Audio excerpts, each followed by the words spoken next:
Hi friends, good evening. Welcome to BRS study one YouTube channel. तो देखिए friends, यहाँ पे Allahabad high court stenographer group C और group D के लिए जो बुक सॉल्व कर रहे हैं, तो फ्रेंड्स वो है घटना चक्र की। और इसके पहले देखेंगे तो यहाँ पर यूथ पब्लिकेशन पूरा कंप्लीट करा दिया गया है, तो आप सभी वीडियोज को एक साथ प्ले लिस्ट में जाकर वॉच कर सकते हैं। तो चलिए ठीक है फ्रेंड्स, और देखिए जो उनकी PDF होती है, PDF मैं टेलीग्राम पर दे देता हूँ, आप वहाँ से डाउनलोड करके रिविजन कर सकते हैं।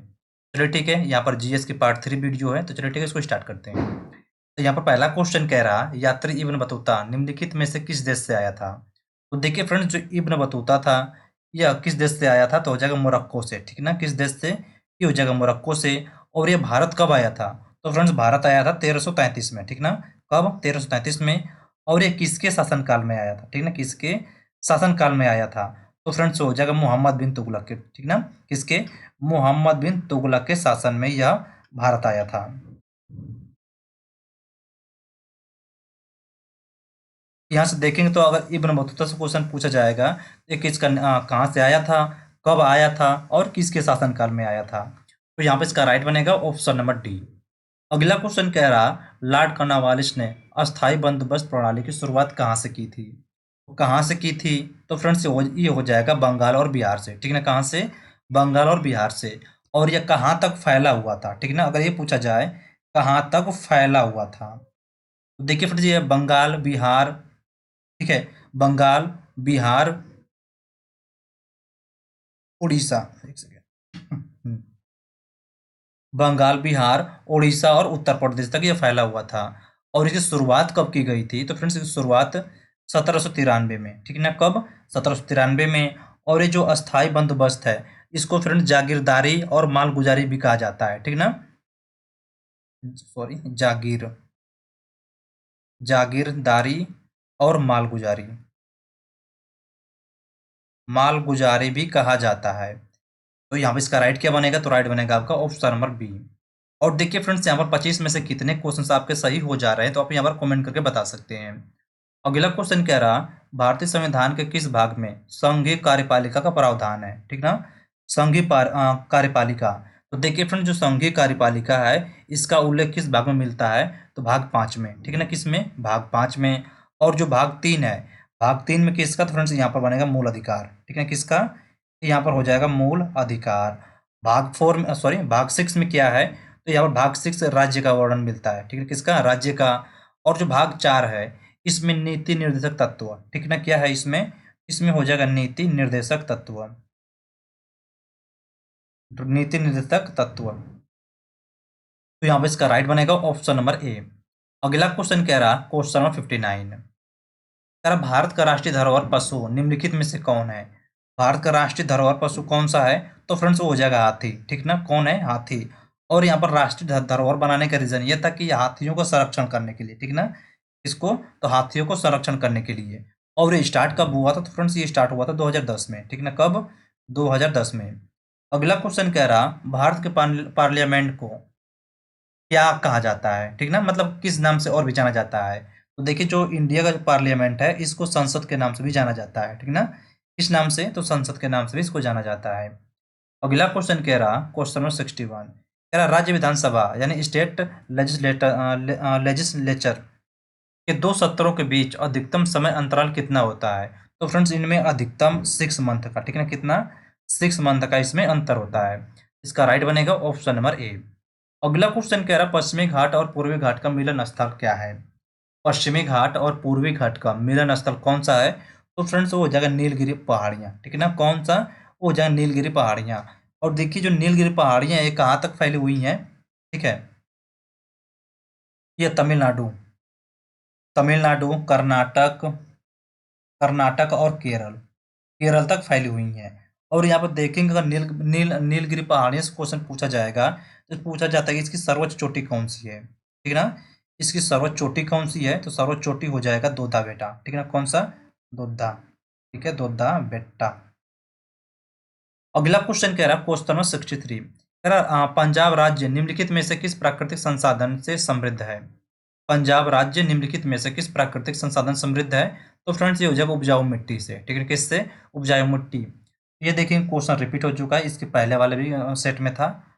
अगला क्वेश्चन कह रहा है, हरित क्रांति का पहला चरण मुख्य तौर पर दो फसलों और उनके उगाए जाने वाले क्षेत्रों तक सीमित था। निम्नलिखित में से कौन सा युग्म दो फसलों का सबसे अच्छा निरूपण करता है? तो कौन सा? तो फ्रेंड्स हो जाएगा गेहूं और चावल, ठीक ना। कौन सा? तो हो जाएगा गेहूं और चावल। अगला क्वेश्चन कह रहा, भारत में सबसे पुराना एल्युमिनियम रिफाइनरी संयंत्र कौन सा है? तो कौन सा है? तो हो जाएगा मोरी एल्युमिनियम संयंत्र, ठीक ना। कौन सा? तो हो जाएगा मोरी एल्युमिनियम संयंत्र। इसकी स्थापना कब की गई थी? 1948 में, ठीक ना। कब? ये हो जाएगा 1948 में। अगला क्वेश्चन कह रहा, क्वेश्चन नंबर 66 कह रहा, निम्नलिखित में से किस अवधि को भारत में जनसंख्या विस्फोट की अवधि के रूप में जाना जाता है? तो किसको? तो फ्रेंड्स हो जाएगा 1551 से लेकर 1581 तक। अगला क्वेश्चन कह रहा है, किसी तरंग की आवृत्ति उसके किसके व्युत्क्रम होती है? तो फ्रेंड्स उसके आवर्तकाल के व्युत्क्रम होती है, ठीक है ना। किसके? वो हो जाएगा आवर्तकाल। अगला क्वेश्चन कह रहा है, सूची फर्स्ट को सूची सेकंड सुमेलित कीजिए। यहाँ पर देखेंगे सूची फर्स्ट में गैस दिया गया है और यहाँ पर उसके यूजेज दिया गया है। कह रहा CO2, यहाँ पर देखेंगे तो फ्रेंड्स डबल O2 नहीं दिया है, ठीक ना। क्या है? ये CO2 है। तो कह रहा CO2 क्या है? तो देखिए जो CO2 हो जाएगा, ये एक ये एक रंगहीन और गंधहीन गैस है, ठीक ना। क्या होगा? तो ये एक रंगहीन और गंधहीन गैस है। जो CO2 कार्बन डाइऑक्साइड होता है, इसमें ना कोई गंध होगी और नहीं सा कोई कलर होगा। फिर कह रहा है H2S। देखिए जो H2S हो जाएगा, ये हो जाएगा रंगहीन गैस जिसमें से सड़े हुए अंडे जैसे गंध आती है। बाकी सल्फर डाइऑक्साइड, तो फ्रेंड्स जो सल्फर डाइऑक्साइड होता है इसमें रंगहीन होती है लेकिन इसमें तीक्ष्ण गंध होती है, ठीक ना।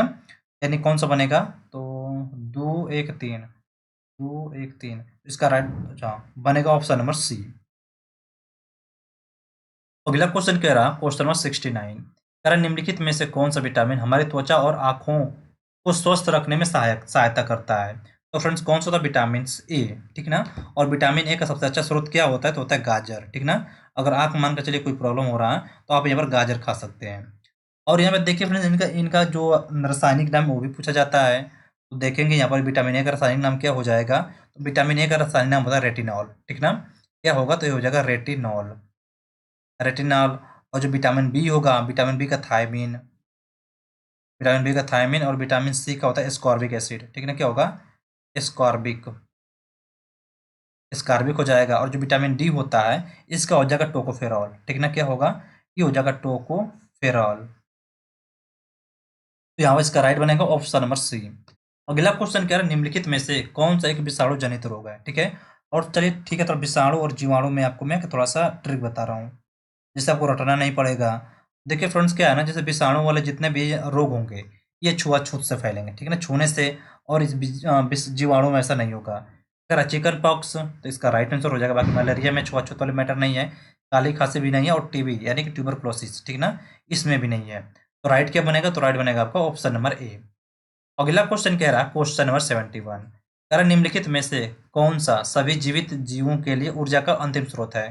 तो अंतिम स्रोत कौन सा होगा? तो हो जाएगा सूर्य, ठीक ना। कौन सा? हो जाएगा सन। अगला क्वेश्चन कह रहा, निम्नलिखित में से कौन सी बेरोजगारी किसी अर्थव्यवस्था में मंदी का परिणाम है? निम्नलिखित में से कौन सी बेरोजगारी किसी अर्थव्यवस्था में मंदी का परिणाम है? तो फ्रेंड्स कौन सा हो जाएगा? तो हो जाएगा चक्रीय बेरोजगारी, ठीक ना। क्या होगा? वो हो जाएगा चक्रीय बेरोजगारी। अगला क्वेश्चन कह रहा, क्वेश्चन नंबर 73 कह रहा, प्रधानमंत्री आवास योजना शहरी किस केंद्रीय मंत्रालय द्वारा शुरू की गई थी? तो फ्रेंड्स ये किस मंत्रालय द्वारा शुरू किया गया था? ये हो जाएगा आवास और शहरी मामलों मंत्रालय के अंतर्गत, ठीक है। कौन सा? ये हो जाएगा आवास और शहरी मामलों के मंत्रालय। इसका राइट बनेगा ऑप्शन नंबर ए। अगला क्वेश्चन कह रहा, पुष्कर मेला किस राज्य का लोकप्रिय सांस्कृतिक उत्सव है? देखिए फ्रेंड्स पुष्कर मेला होता है, यहाँ पर कहाँ पर लगता है? तो फ्रेंड्स ये हो जाएगा राजस्थान में, ठीक ना। कहाँ पर? ये लगता है राजस्थान में। अगला क्वेश्चन कह रहा है एफडीआई का पूर्ण रूप क्या होगा? तो देखिए जो एफडीआई हो जाएगा फॉरेन डायरेक्ट इन्वेस्टमेंट, ठीक ना। क्या होगा? Foreign direct investment. इसका राइट बनेगा ऑप्शन नंबर डी। आगे क्वेश्चन चेक कर लेते हैं। कारण निम्नलिखित में से कौन सा पुलिंग है? अच्छा ठीक है, यहाँ पर हिंदी दे दिया, ठीक ना। बाकी यहाँ पर आपका जीएस कंप्लीट हो गया, ठीक है। तो चलिए ठीक है, बाकी जो इसकी पीडीएफ होगी पीडीएफ टेलीग्राम पर मिल जाएगी आपको। और जो किसी भी क्वेश्चन में अगर डाउट वगैरह हो तो आप कमेंट करके पूछ सकते हैं। और देखिए फ्रेंड्स जैसे कि आप मैथ और इंग्लिश के लिए कह रहे हैं तो मानकर चलिए 1 नवंबर या 2 नवंबर से आपकी मैथ और इंग्लिश कंटिन्यू चलेगी, ठीक है। तो चलिए ठीक है फ्रेंड्स, मिलते हैं आपसे अगली वीडियो में। तब तक के लिए जय हिंद, वंदे मातरम।